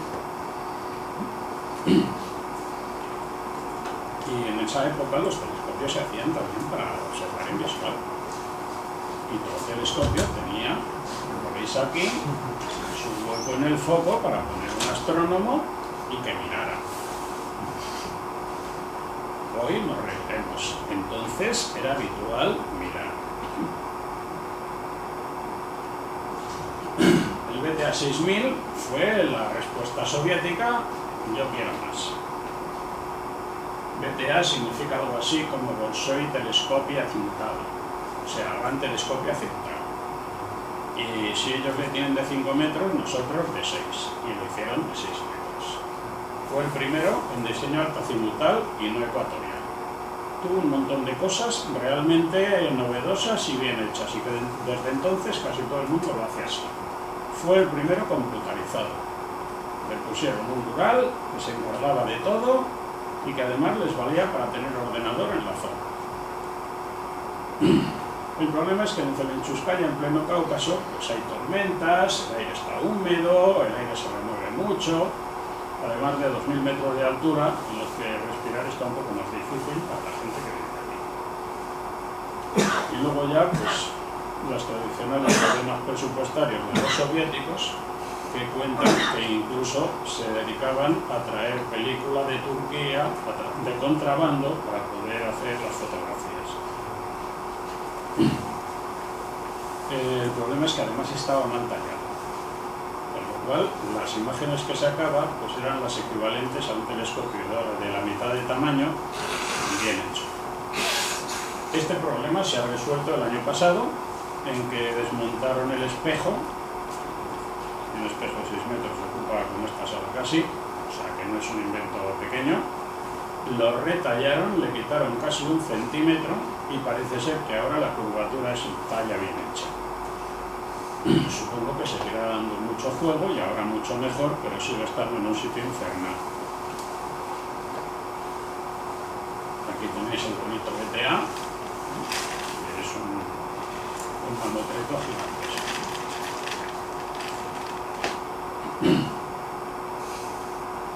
El Hubble es el gran telescopio que todos conocemos, 2 metros, fuera de la atmósfera terrestre para que el aire no le moleste, pero con algunos problemas de origen. A nadie se le había ocurrido que en el vacío el índice de refracción es 1, 0, 0, 0, 0 y todos los ceros. Lo tallaron como siempre, dijeron total, si es en el quinto decimal. A nadie se le había ocurrido que eso importara, resulta que importa el vacío. Por eso al principio las imágenes les notaban algo raro. Es que claro, estaba muy bien pensado en tierra. Y en tierra las pruebas fueron inmejorables. Pero es que no tenía que estar en tierra. Tenía que estar en el vacío.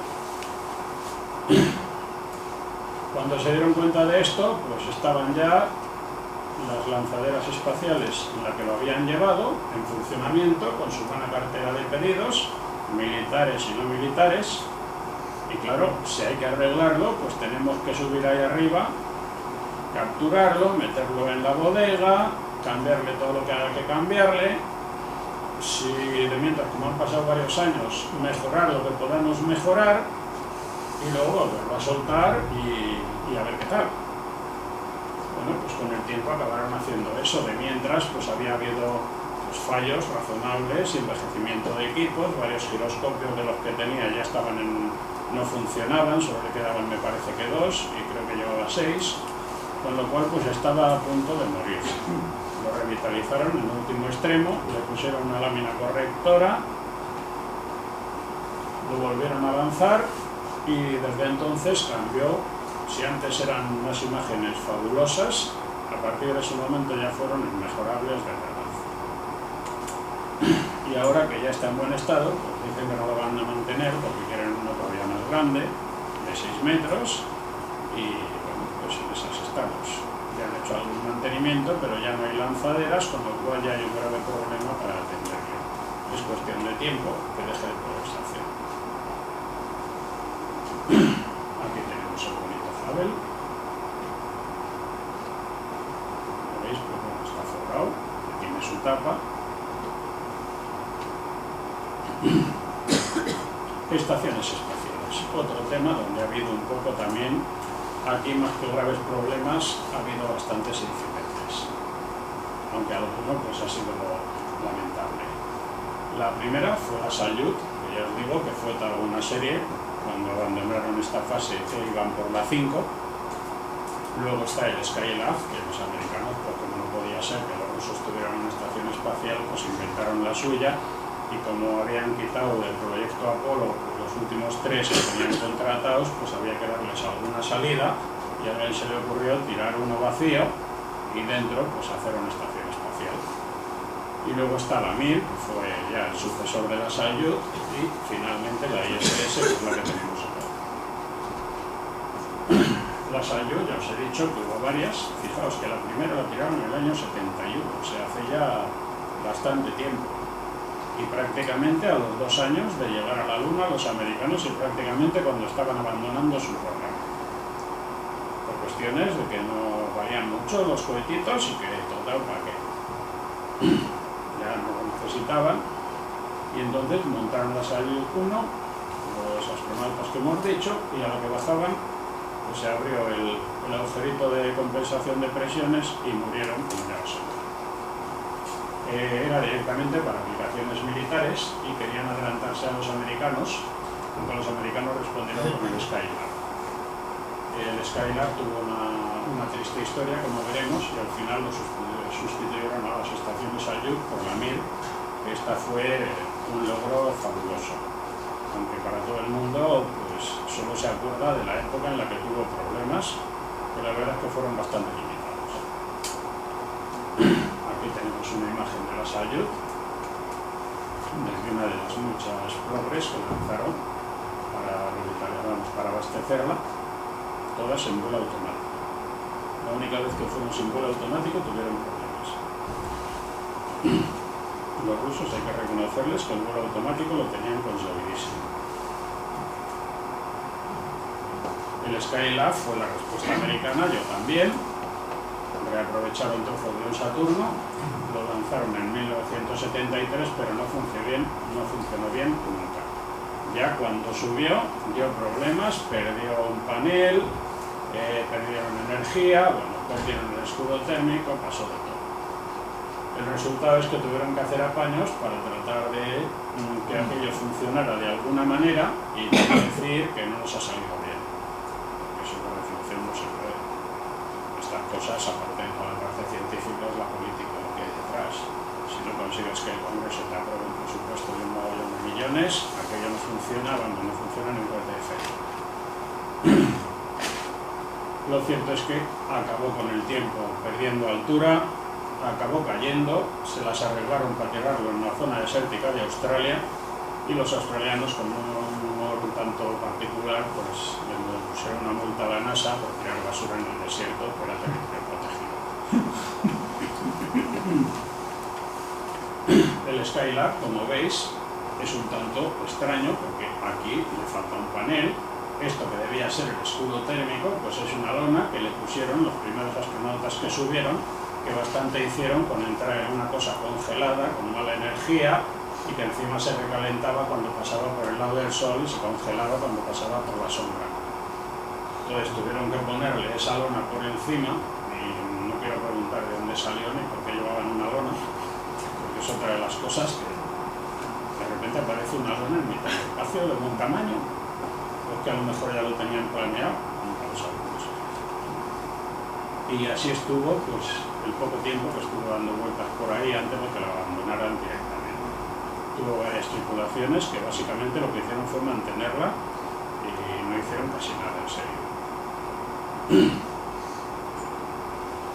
Los rusos, una vez que habían abandonado los proyectos Salyut, pues lanzaron la Mir, que significa paz en ruso, y con esta estación pasaron muchas cosas divertidas. Una de ellas es que los últimos astronautas subió siendo soviético y bajó siendo, pues no sé si kazajo o de dónde, porque de mientras la URSS se había desmembrado y le habían cambiado la nacionalidad a media zona. El problema cuando se desmembró la URSS es que, aparte por lo que se fue todo al garete y que el rublo pues dejó de estar a la paridad del dólar y pasó a estar a la paridad del centavo, pues lo cierto es que tuvieron problemas presupuestarios añadidos. Y como resultado de ello, pues el mantenimiento empezó a fallar, el estricto control de calidad que todavía aplicaban en el programa militar pues también dejó mucho que desear, y a raíz de ello vinieron los problemas. La empezaron en el primer módulo en 1986 y la terminaron 10 años después con un montón de módulos pegados, con una pinta de ser un mecano montado según vamos pudiendo, pero la verdad es que funcionó muy bien. habían pensado para que durara 5 años, aunque tardaron 10 en montarla. Lo cierto es que duró 14 y que funcionó estupendamente hasta el final, en que de verdad empezó a fallar. Estaba con un buen diseño modular, falló en los últimos años y falló por problemas presupuestarios. Tuvo un problema con un regenerador de oxígeno, que alguien se había dejado un trozo del guante a la que lo montaba, y cuando lo metieron pues aquello se incendió y pasó de todo. Y luego otra de las cosas que les pasó es que una de las progres que iban de mantenimiento, que siempre iban automáticas, para ahorrar la mandaron para que ellos la trajeran de vuelo manual. El hecho de que estuviera un americano es una cosa que posiblemente no tenga nada que ver, que además parece ser que es el único americano al que los rusos tienen aprecio de todos los turistas de pago que subieron, porque se comportó como un señor en vez de llegar diciendo yo pago y a mí me mimáis. Ya os he dicho que hubo varios americanos de pago, y lo cierto es que casi todos los problemas que tuvo fueron al final porque el ordenador ya estaba demasiado viejo. Ahí arriba los rayos cósmicos deben hacer de las suyas, y lo cierto es que bueno, era un 8 bits, en esa época muy buena tecnología, aunque hoy día nos da risa. Tuvo que buscar otro, porque si no directamente la estación estaba muerta. Lo encontraron en Kazajistán en un museo, lo metieron en la siguiente progress, lo tiraron para arriba, quita uno y pon otro, y siguió funcionando todo perfectamente después de 3 meses de todo tipo de problemas. Por la radio incluso hacían porras de a ver cuál va a ser el siguiente fallo. Al final, pues en 2001 ya decidieron que ya no valía la pena seguirla manteniendo y la tiraron al Pacífico. Aquí tenéis cómo acabó siendo la Mir, que como veis pues es un montón de cosas, una con otra, pero bueno, acabó siendo una estación de buen tamaño, bastante grande, y que cumplió casi todo lo que se esperaba de ella. La ISS pues es un poco el sucesor de la Mir, también tiene diseño modular, realmente internacional. Todo el que tiene de verdad dinero y lo pone en el espacio pues tiene su parte. El problema es que con los transbordadores todo se retrasó y se fueron los tiempos alargando. Ahora solo se atiende con vuelos rusos. Parece que por fin está terminada y la querían llamar ISS-1, pero los rusos dijeron que eso ya era la Mir, y entonces al final le quitaron la numeración y quedó como Estación Espacial Internacional. Terminada de montar, hasta queda bonita, simétrica, elegante. Esto también vende. Esto es un muerto que tiene más de 100 metros. O sea, es más grande que un banco de fútbol. Que se dice rápido, ¿eh? Y vuela por ahí arriba.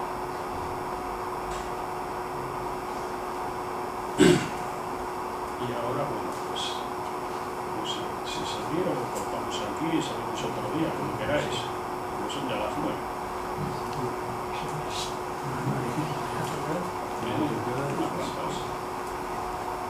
Por mí sigue. Seguimos. Vale. La lanzadera espacial. La lanzadera espacial iba a ser el gran invento. Iba a ser un autobús de línea y todas las semanas festejo. Eso era lo que decía. La realidad es que era otra cosa totalmente distinta. Era una cosa que necesitaban los militares porque ellos necesitan satélites muy pesados, y entonces pues necesitaban satélites muy pesados en órbita baja para ver bien al enemigo. La realidad es que, bueno, en vez de a la semana, mejor al mes, y al final resultó que había un vuelo al trimestre, y teniendo en cuenta que había varios. No era barata, era carísima. Una de ellas encima era la de entrenamiento. Los ordenadores no siempre se entendían bien entre ellos, pero bueno, valía para los satélites militares, y la razón por la que acabaron haciendo era que la original que tenían, que era la DC-3, no podía con satélites tan pesados. El lanzamiento de una, precioso. Los rusos sacaron también su estación, si antes, durante, después, a la vez, nunca ha estado claro. Lo cierto es que decían que era la versión rusa del suyo y que se lo habían copiado. Lo cierto es que era casi igual. Ellos decían que era que las leyes espaciales son iguales con independencia del sistema en el que se viva y que por lo tanto eran muy parecidas. La diferencia era automática, como casi todo lo ruso, iba con combustible líquido para todo y el lanzador energía, que era un lanzador bastante más poderoso que la americana. Hizo el vuelo inaugural, no había pasta y cerraron.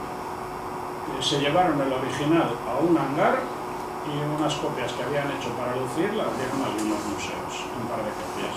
Lo triste es que la original, el hangar un día se hundió y se perdió. Este era el invento.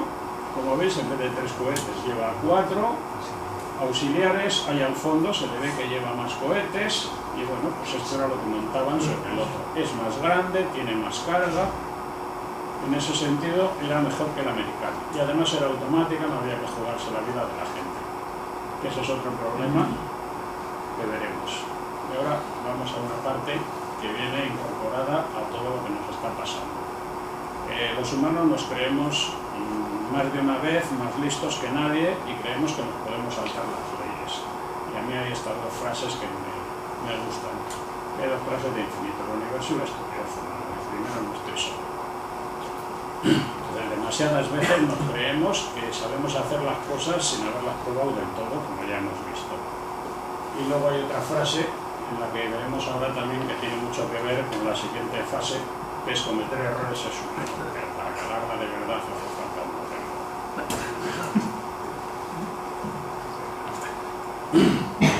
La guerra comercial. Ya había terminado la Guerra Fría, ahora venía la guerra comercial de los satélites de comunicaciones y se trataba de ver quién se llevaba el balón. Los americanos tenían el Satell, Europa tenía los Ariane, y los indios tenían su sistema, los chinos tenían el suyo, cada uno trataba de hacer su propio sistema espacial. La guerra comercial estaba lista en las guerras para haber muerto, reales o comerciales, últimamente comerciales. El Challenger fue el primer fallo aparatoso, demostró que no se debe ahorrar en lo que no se debe ahorrar. Lo triste es que era el equipo de entrenamiento, que lo habían reciclado porque a alguien se le ocurrió que para qué vamos a hacer otro si ya tenemos uno hecho, con independencia de que nunca haya volado y que le hayamos hecho todo tipo de cambios, y que en el fondo yo creo que no estaban demasiado seguros de cómo estaba y que tanto apaño al final podía dar problemas. Y fallaba todo lo exigible a cualquier avión de combate o en general a cualquier avión supersónico. Ignorar la opinión de los que decían que esta no es una buena idea llegó a lo que llegó. Los motores auxiliares no eran los originales. En origen iban a ser de combustible líquido. Los pusieron de combustible sólido porque el senador que tenía que aprobarlo, en su estado hacían unos motores de combustible sólido que también los habían puesto y que decían que no, y entonces acabó siendo que sí. Siguiente problema. No llevaban trajes de astronauta. No llevaban sistema de eyección de seguridad que le piden a cualquier avión que va por ahí militar. Tenían 4 máscaras de oxígeno, que iban 7, o sea, por eso os he dicho que cosas increíbles acabaron ocurriendo. Y lo triste es que parece ser que se sabe que vivieron unos 20 segundos antes de desvanecerse y por lo menos por no sufrir más. Era la emisión 51. Las juntas de seguridad se congelaron y perdieron elasticidad. Como estaban congeladas, pues con la vibración del ascenso se rompieron, la nave se desarmó y cada cosa fue por su lado, solo que bastante alto. Aquí tenéis una bonita foto de cómo estaba cuando lo iban a tirar.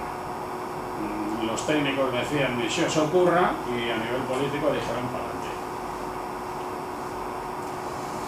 Los ocupantes vivieron 15 segundos, por lo que las grabaciones que hay parece que se estuvieron alternando el poco oxígeno que tenían en las pocas máscaras. Y bueno, la parte buena es que como aquello ya había perdido aerodinámica y todo, pues se desvanecieron y se estrellaron dentro del Atlántico y hubo una comisión, como siempre. En esta comisión había gente del gobierno, de la NASA y alguno más que lo habían puesto ahí por diversas razones. Se intentaba vender que era un fallo rarísimo y que era segurísimo. Pero había 2 señores que no estaban de acuerdo. Uno era el general Kutina, de la Fuerza Aérea, que era de los que también opinaban que había mucha chapuza, y Richard Feynman, que como acababa de recibir el premio Nobel, pues lucía mucho en la tele, además era un señor que sabía vender muy bien las cosas, y le acabó cayendo también estar ahí. No tragaron con todo lo que pretendían hacer, y entonces, bueno, pues presentaron su propia interpretación de los hechos después de la obra. Lo cierto es que Feynman, a la que salía de allá, pues le pusieron el vaso con el agua fría o echó unas gomas, empezó a contar cosas, sacó las gomas del agua helada, clac, y se rompieron, porque las gomas son buenas mientras están a una temperatura decente, pero congeladas demostró que se habían roto y que esa era la causa. Con una tontería así demostró el problema. El informe que además que había hecho en plan técnico era que había un 2% de probabilidades de fallo y no un 2 por 10.000. Era la 51. Pararon 30 meses y siguieron, una vez que creyeron que lo habían resuelto todo. Esta es la foto clásica, que tampoco la retransmitía a nadie en la tele, más que una cadena de tercera, porque ya no interesaba a nadie. El Columbia fue el primero en volar, era un tipo ya envejecido. En teoría salió bien, hizo todo lo que tenía previsto, y fue el segundo accidente, y era el 107. La causa ahora ya se sabe. Uno de los trozos de espuma que recubrían el depósito principal, que al fin y al cabo pues llevaba hidrógeno y oxígeno a 200 y pico grados bajo cero, pues tenía que estar muy bien aislado del resto del mundo. Entonces iba recubierto de espuma. La espuma normalmente pesa poco y normalmente es blandita, pero a baja temperatura, pues como todas las cosas congeladas, es una piedra y pesa. Se desprendió algún trozo y impactó en el agua. Y el problema es que soltó alguna loseta. Subió muy bien y todo perfecto, y al aterrizar se perdió el contacto. Se cree que la loseta que se había soltado pues provocó turbulencias locales, se soltaron más losetas, el agua se partió. El resultado es que aquello se acabó diseminado por varios estados. Tampoco llevaban trajes, tampoco llevaban cabina erectable, no había marcas para todos, no habían aprendido nada de lo de antes, porque eran listos.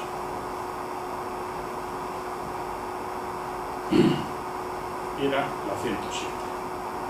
Le cogieron los trozos, los metieron en un hangar, hubo otra comisión, trataron de verlo todo y al final, cuando ya creyeron que lo tenían todo controlado, terminaron los contratos, el último fue el 140 y posiblemente dijeron que suerte hemos tenido con ambas cosas, porque parece que el 2% lo habían cumplido. Aquí hay varias fotos del lanzamiento donde se ve pues ahí un trocito de espuma que va saltando y que por ahí acaba pegando en algún sitio. Esto pues es lo que se cree que pasó, un trozo de espuma de ahí de la zona donde iba enganchado, que como veis son 60 por 30, o sea, no es una esponja de baño, es un buen trozo, y todo esto congelado pues es una piedra que le pegó ahí y acabó saltando posiblemente las losetas. Como en todo, hubo teorías conspirativas que jugaron que era Saddam Hussein, que les habían metido en virus y no sé qué, mentiras cochinas, porque iba una astronauta judía. Esta es una de las fotos que tomó un aficionado y esta es otra, y el problema es que a ver si algún día aprendemos que no se debe jugar con la seguridad. El problema es que posiblemente seguiremos sin hacerlo porque la seguridad es cara. La seguridad es lo que hay que usar cuando todo falla, haciendo las cosas bien, porque luego se te ha escapado. El Ariane 5, bueno, pues esto ya es plena guerra comercial también. El Ariane 4, la versión antigua, tenía dos modos de funcionamiento: alineamiento en plataforma y un poco después, y luego ya bueno. La razón de esto era que si había que reencenderlo todo por algún fallo, en la primera fase, en el modo de alineamiento, pues todo eso se rearrancaba rápido y se evitaba 1 horas de ir controlándolo todo. Como había funcionado bien, pues si funciona no la arregles, al revés con Windows. Entonces, bueno, pues lo hicieron el vuelo inaugural, se escoró y hubo que destruirlo. Y hubo una comisión para ver el fallo. Entonces, como había funcionado bien, pues lo habían reaprovechado para el Ariane 5. Pero el Ariane 5 no necesita el modo de alineamiento, tiene un ordenador extra, y eran mejores equipos, y digamos que podría, si fallaba uno, el otro tomaba el control y seguía. Pero lo cierto es que hubo un pequeño fallo de redondeo y el ordenador normal falló, pasó el control al ordenador auxiliar que también falló, lo cual es raro. O sea que no era un fallo del ordenador, vieron que había algún problema. Entonces estudiaron el código, vieron que el problema era un problema de redondeos, suprimieron esa parte del programa que se dieron cuenta de que no era necesaria, porque era en la fase de alineamiento, y desde entonces pues hay un montón de Arianes 5 que siguen subiendo y que sin ningún problema. Y como ya la STS, los SATEL estaban de capa caída y los rusos andaban con problemas de dinero, pues lo cierto es que se encontraron el negocio de los satélites puesto estupendo. Y con el tiempo los americanos, dado que ya no tenían lanzaderas, pues han vuelto a sacar los viejos Titán y ahora tiran los cohetes otra vez. Este es el Ariane 5. Más problemas de ordenadores. Pues aquí han fallado también rusos y americanos, que son los únicos que han tirado cosas más lejos que aquí al lado. Entonces algunos han fallado pues, por tonterías y otras por errores de programación. Si alguien sabe algo de Fortran, esta bonita línea es el secreto. Esto era lo que había en el código. ¿Alguien sabe Fortran? El lenguaje de la prehistoria, en el que se diseñaron todos los aviones, toda la astronáutica, toda la nuclear. Yo no tengo que estudiar eso. Y esto era lo que tenía que poner, que como veis es casi igual. Las dos puntitas. Arriba, do, blanco 5, blanco i igual 1.3. Y abajo, do, 5, i igual 1,3. Lo de arriba lo que hace es, cojo el 1,3 o el 1.3, los americanos usan el punto en vez de la coma decimal, y se lo doy a lo de delante, que es una variable Fortran correcta. Lo segundo dice, haz esto 3 veces. Y lo que tenía que hacer era una corrección de trayectoria. Y en 3 intentos la clavaba. De hecho, esto se había probado ya, no sé si eran 6 o 8 veces, en diversos lanzamientos, y nunca había dado problemas. El resultado es que en ese momento sí necesitaron ese trozo de código, falló y se perdió. Y bueno, teóricamente hay un satélite más de otras cosas.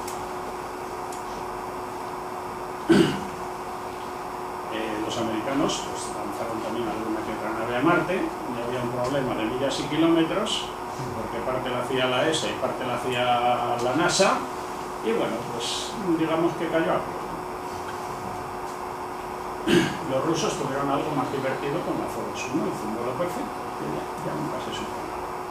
Lo que había que hacer al llegar allí, bueno, pues había que hacer la corrección final de trayectoria y la antena apuntando a tierra para no perder la señal. Y en este orden lo habían puesto. Lo cierto es que se perdió el control y no se sabía nada más. Sacaron los programas, lo miraron y el orden, corregir y orientar, tenía que ser primero, orientas el subsistema a tierra, le das el control autónomo y una vez que no pierde la tierra sigue haciendo correcciones. Pero claro, si primero corriges, pues la antena apunta Dios sabe a dónde. El resultado es que por ahí estamos. Lo cual es muy triste porque había llegado hasta Marte y sencillamente no se estrelló, que era lo habitual, sino que sencillamente se perdió. Las Voyager tienen cosas también curiosas. La 2 salió antes que la 1, lo cual es una razón del mundo, se me parece. Creían que había funcionado estupendamente, pero por los pelos hubo un problema y no funcionó. La antena de alta ganancia se les perdió. Tuvo que funcionar con la antena secundaria, que en vez de ir a kilobits, que era lo que entonces se llevaba, iba a bits, o sea, 110 o por ahí.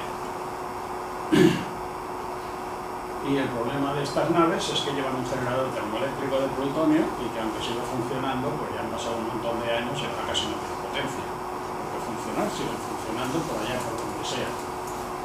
Lo cierto es que las imágenes, aunque entonces eran de una calidad que hoy día nos parecería inmunda, entonces eran la novena maravilla del mundo, pues había que transmitirlas bit a bit en vez de un poco más de golpe. Se tardó un montón en recibir, procesar, y nos dieron una nueva imagen de Júpiter, de los volcanes de Io y de todo lo que sabemos ahora y nos parece natural. La manera de transmitirlas, para no perder tiempo, porque los ordenadores entonces, ya os digo, que eran otra cosa, se graban las imágenes en una cinta y luego cuando ya ha terminado todo, la cinta se vuelve a leer y se retransmite. Lo cierto es que nos llegaron, fueron una maravilla, el mundo se puso muy contento y aprobaron seguir la misión. Hoy diríamos que cómo hacían esas cosas cuando se pueden comprimir las imágenes para que sean mucho más rápidas y todo lo que se nos ocurra. Pero lo cierto es que entonces todo esto no estaba inventado. Otro problema que había era que por qué ha fallado. Reestudiaron el problema, lo miraron y vieron pues, que había algún problema. Le enviaron la reprogramación y ni caso. Le volvieron a reenviar la reprogramación con un programa extra que le decía mándanos un vocal de memoria. O sea, dinos cómo tienes la memoria. Y vieron que donde tenía que haber un 0 había un 1. Y además que resulta que esa posición era sagrada en la programación, no era una cosa auxiliar. Y claro, no funcionaba. Otro intento y tampoco. La memoria se había dañado. Los rayos cósmicos tienen esos problemas, es que las memorias son muy sensibles a que alguna actividad eléctrica les pase por ellas. De hecho, los procesadores de ahora, si sacan un 20% buenos, están todos felices. El 80% se tira, porque así es más barato fabricarlos en manada y luego sacar los buenos que fabricarlos mejor, con más detalle. Hubo que reescribir todo el programa de manera que esa posición estuviera sin tocar. Y lo hicieron. Milagro, funciona. No sabemos por qué, pero funciona. Llegó Urano, las señales las envió mejores, porque ya había compresiones, pero nos enseñó un planeta soso, luego nos envió imágenes de Neptuno y ahora están en la heliopausa y por ahí andan dando vueltas o siguiendo hacia el espacio. Esta es una de las naves Voyager y ahí veis ese bonito disco que es donde se supone que dicen quiénes somos. Aquí parece ser que está el átomo de hidrógeno, este es un esquema del sistema solar, y aquí pues hay diversas cosas que se supone que si una civilización inteligente la recibe, pues nos dirá o se enterará de que la hemos mandado nosotros, o podrá deducirlo. Lo mismo deduce que nosotros hacemos.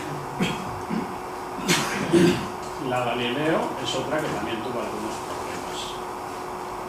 Tenía que haber ido en la lanzadera, pero bueno, la lanzadera la pararon, así que de vuelta a origen desde Cabo Cañaveral al laboratorio de propulsión a Chorro en California.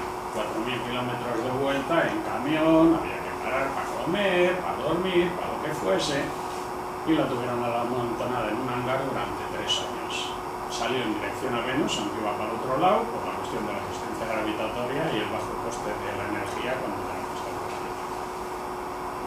Al pasar por la Tierra le pidieron las fotos, pero el mismo de antes, la antena no se desplegó. Tenía otra, que era más pequeña, y bueno, pues a ver lo que hace con ella.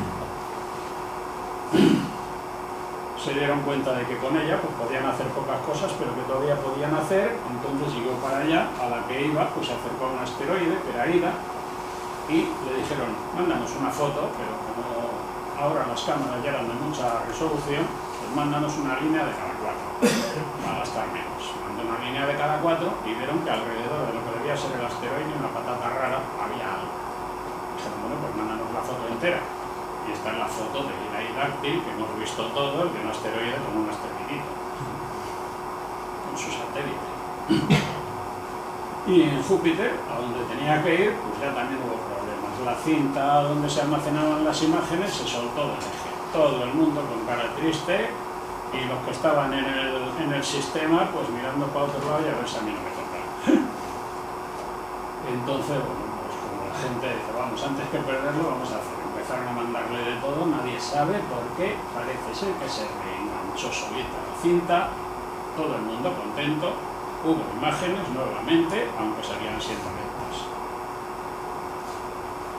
Parece ser que la causa de que no se desplegara la antena bien y que fallara era que el viaje era en camión, al sol, 3 años aparcada en un hangar, sin que nadie se preocupara de echar lubricante, lo tradicional, vamos. Y de paso, pues algún que otro traqueteo para darle emoción, lo raro es que funcionara bien. Este es el bonito invento, que como veis es pequeñito, y ahí pues los señores que están cogiendo otro subsistema que lo pongan por ahí en algún lado. O sea, no era un juguete pequeño. Y esta es la superantena maravillosa que no funcionaba.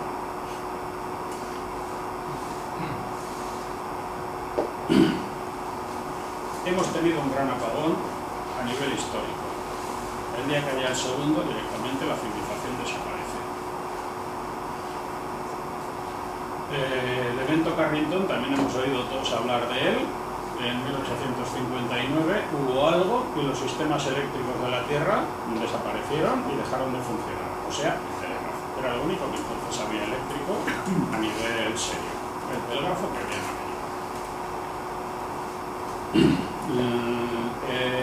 vamos. Las capas de la atmósfera debían estar completamente alteradas, puesto que no solo había auroras boreales y australes, sino que veían auroras hasta en el Caribe y en Hawái. Luego, para mí, que eso de la protección estaba algo alterado. Aquí veis el dibujo de Carrington. Estos son 20 grados solares, esos son 40. Imaginaos el tamaño de esta mancha.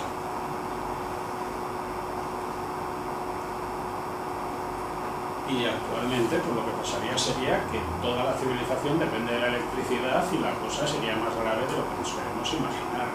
Porque con la electricidad funciona la luz de casa, la tele de casa, las bombas de las gasolineras, todo. La cafetera, lo que quieras, no funciona con gas. Pero es que el gas también funciona con electricidad para bombearlo, y el agua para subirlo, las bombas que mueven el agua. O sea, directamente la civilización desaparece. Últimamente se está estudiando la meteorología solar para evitar problemas, porque la cosa puede ser más grave de lo que nos queremos creer. Y si se repite otro, ya os he dicho que la civilización colapsaría. Una buena novela. Felipe la está escribiendo. Es mi compañero del libro.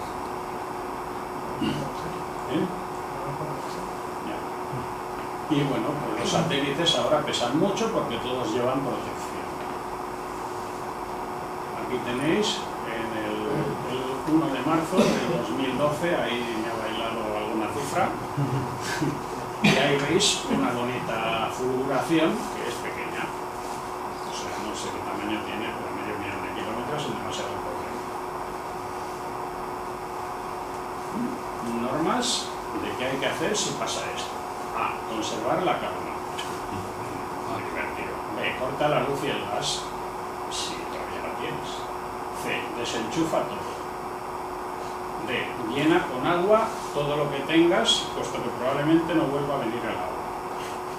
Porque el agua hay que bombearla y para eso hace falta electricidad. No subirse en montacargas ni nada parecido, no salir de casa porque estará todo el mundo nervioso y va a pasar de todo. Ni se te ocurra meterte en metro, ni en tren, ni en nada eléctrico, ni que pueda ser eléctrico, porque si de verdad hay una llamarada que nos altera toda la ionosfera, pues hasta los aviones posiblemente les fallen los sistemas eléctricos. Junta todo el congelado, para que por lo menos aguante más. No llames por teléfono, que estará bloqueado todo el sistema. Y si tienes vela, procura no quemar la casa. Y bueno, todo esto pues está en este libro y unas cuantas cosas más. Y muchas gracias por escucharme, que la verdad es que me ha alargado bastante.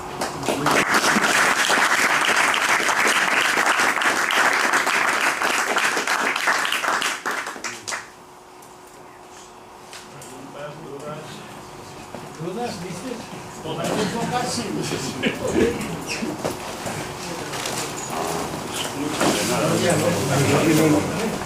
van a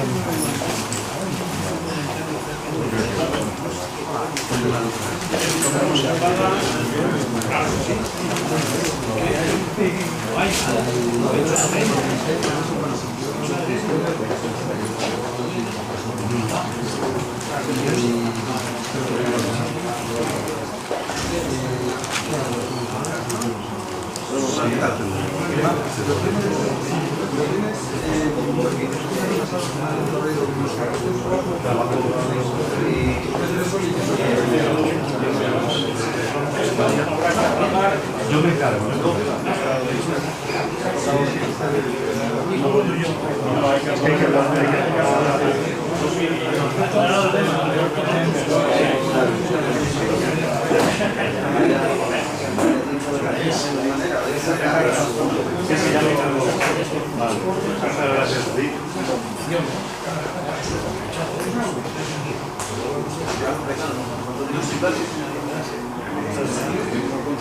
No, ¿lo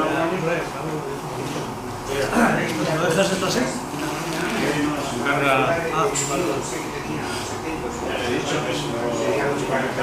Oye, tú, que has hecho una exposición acojonante, La cantidad de cosas que me he dejado te la puedes imaginar, ¿no?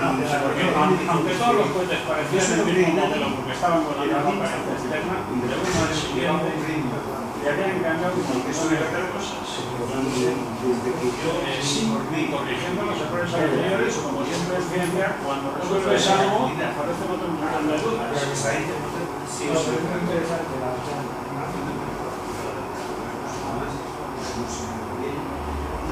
Hoy día, es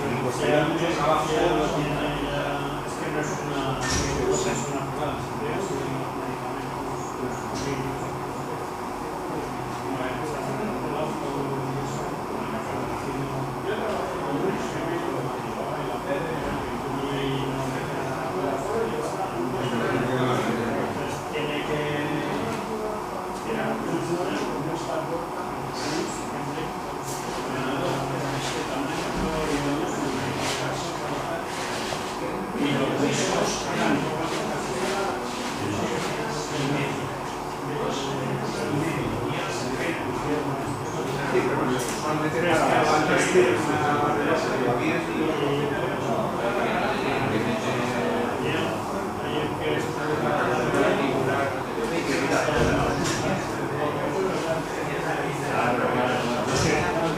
Que lo sepa.